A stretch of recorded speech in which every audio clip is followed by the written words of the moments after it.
बिस्मिल्लाहिर्रहमानिर्रहीम। दोस्तों, पाकिस्तान की सियासत में मेजर डेवलपमेंट होने शुरू हो गई है। मैं आपसे कुछ इन्फॉर्मेशन शेयर करता हूँ जिसके ज़रिए से आपको भी अंदाज़ा होगा कि कैसे एक उम्मीद की किरण नज़र आ रही है और कैसे जो रेजिस्टेंस फेस करना पड़ रही थी वो अब बेहतरी की तरफ जाएगी। सबसे बड़ी खबर ये है कि जनरल फैज़ हमीद का मिलिट्री ट्रायल कंप्लीट हो चुका है। अब सवाल यहाँ पर ये है कि क्या इमरान खान को भी मिलिट्री कस्टडी में लिया जा सकता है? पॉसिबिलिटी है। फर्दर अब इंटरनल सिस्टम अब पीटीआई के इंटरनल सिस्टम में भी इतनी डिस्टर्बेंस आ चुकी है। मैं आपको आगे तफसीलन में बताऊंगा, लेकिन एक छोटी सी एग्जांपल देता हूँ। देखिए, कभी अली गंडापुर कहते हैं कि इस तरह करो, गौहर कहते हैं कि इस तरह करो, सलमान अकरम कहते हैं कि इस तरह करो, और असद कहते हैं इस तरह करो, अफरीदी कहते हैं इस तरह करो। इस तरह जितनी भी मेन बड़ी क़यादत है वो कहती है कि इस तरह करो। हर कोई अपनी मर्ज़ी चाहता है। कोई एक मेन हेड ऊपर से ऑब्वियसली एक मेन क़यादत नहीं है, तो हर कोई कहता है कि मेरी बात सुनी जाए। इसलिए अफरा तफरी मची हुई है। इसीलिए इमरान खान ने 3 फोकल पर्सन अपॉइंट किए हैं जो उनके मैसेज डिलीवर करेंगे और उनके पास अथॉरिटी है कि वो प्रोटेस्ट जो है वो कैंसिल कर सकते हैं। उसके अलावा किसी को अथॉरिटी नहीं हासिल होगी। अब 24 नवंबर का जो प्रोटेस्ट है वो मेनली ये कवर करेंगे पंजाब से और केपी के इलाकों से। सिंध और बलूचिस्तान जो है वो अनरिप्रेजेंटेटेड एरिया में आएगा, क्योंकि जिस तरीके से पहले गिरफ्तारियां की गई वहाँ से पॉसिबिलिटी नहीं है कि लोगों को इकट्ठा किया जा सके। और इसके साथ साथ हम प्रीवियसली भी देखते हैं कि जितने भी इन्होंने प्रोटेस्ट किए उसका क्या फ़ायदा हुआ है, क्या इम्पैक्ट डाला है। कुछ इतना ख़ास इम्पैक्ट नहीं डाला। अगर हम इसका कोई पॉजिटिव पॉइंट देखें तो वो ये हुआ है कि जुडिशल रिस्टोरेशन मूवमेंट जो है हम उसका कह सकते हैं कि ये बहाल करने की तरफ गए हैं।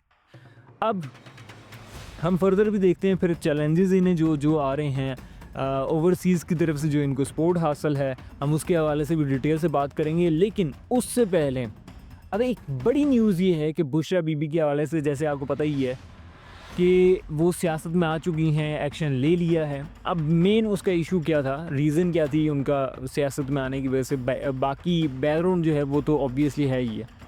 लेकिन मेन इशू ये था कि इमरान खान जो भी मैसेज डिलीवर करते थे वो एग्जैक्टली उस तरीके से डिलीवर नहीं होते थे। बताया कुछ जाता था, करते कुछ थे, होता कुछ था, या कुछ पैगाम उस तरीके से नहीं पहुंचाया जाता था।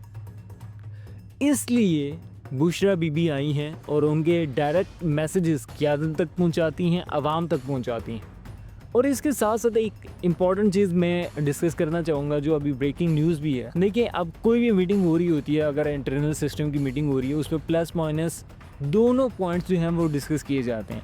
तो इसी तरह ऑब्वियसली उनकी पीटीआई की क़यादत की मीटिंग हो रही थी, वहाँ पे अब इतनी इस हद तक डिवीजन हो चुकी है कि कोई इंटरनल बंदा है वहाँ पे, कुछ माइनस जो इंटरनल प्रॉब्लम्स उन्हें फेस करनी पड़ी है, उसकी ऑडियो सीक्रेटली बनाई जाती है, रिकॉर्ड की जाती है और उसको लीक कर दिया जाता है। इस हद तक पीटीआई में अभी तक जो तफरीक है, जो कंट्रोल है, वो प्रॉपर तरीके से नहीं हो पा रहा।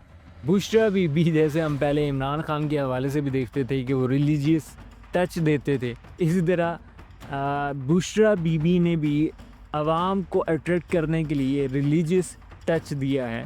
कैसे कि इमरान खान की लॉयल्टी को उन्होंने अल्लाह और मुल्क की वफादारी करार दिया है। और इसके साथ साथ बुशरा बीबी ने और इमरान खान ने क्लियर इंडिकेशंस दी है तमाम पीटीआई के मेंबर्स को, जो टिकट होल्डर्स हैं, उनको कहा है कि आप हर एक मेंबर जो है वो 5 लाख बंदा लेकर आएगा और उसका एविडेंस भी दिखाएगा, उसकी पिक्चर्स बनाकर शेयर करेगा। अगर कोई इस तरह नहीं करेगा तो उसको अगली बार टिकट नहीं मिलेगा। साफ साफ इमरान खान की तरफ से इंडिकेशंस हैं, बुशरा बीबी की तरफ से इंडिकेशंस हैं कि अगर कोई नहीं करता तो उसको टिकट लेने की ज़रूरत नहीं है, टिकट से पारग हो जाए। पब्लिक के लिहाज से अगर हम बात करें, पब्लिक के सेंटिमेंट्स अभी क्या हैं, पब्लिक इमरान खान को लास्ट होप के तौर पर देख रही है। इसी के साथ साथ अब जितनी भी आवाम निकलेगी, ये निकल रही है, क्योंकि आपको पता ही है कि कुछ लोग ऑलरेडी पिंडी इस्लामाबाद पहुंचने शुरू हो गए हैं, डी चौक के करीब के इलाकों में पहुंचने शुरू हो गए हैं। अब लेकिन फिर भी जो करीब के दिन हैं 22, 23, 24 को क्या क्या मुश्किलात फेस करना पड़ सकती हैं। हुकूमत ने पुलिस को इंडिकेशंस दे दी हैं कि किसी किस्म की भी इश्तिआल अंगेज़ी आपको नज़र आती है किसी किस्म का भी आपको ग्रोह नज़र आता है तो उसको फिल फोर रोकें, पीछे धकेलें, ठीक है? हर किस्म का प्रेशर आप उनके खिलाफ यूज़ कर सकते हैं दफ़ा 144 के तहत। रास्ते बंद करना शुरू कर दिए गए हैं। अब पीटीआई की जो क़यादत है, आपको पता ही है कि मुराद सईद तो ऑब्वियसली वो सामने नहीं आ सकते 9 मई के हवाले से। अब बाकी शाह महमूद कुरैशी हो गया, परवेज़ इलाही हो गए, ये तो बैक स्टेप पे ही हैं, इनके लिए डोर्स टोटली क्लोज़्ड हैं, वो पॉसिबिलिटी नहीं है अभी। बाकी फिर भी कुछ ना कुछ एफ़र्ट्स कर रहे हैं, असद साहब हो गए, अफरीदी हो गए या इस तरह के डिफरेंट जो अभी लीडर हैं। हाँ, कुछ नई जो क़यादत आई है वो फ्रंट एंड पे है।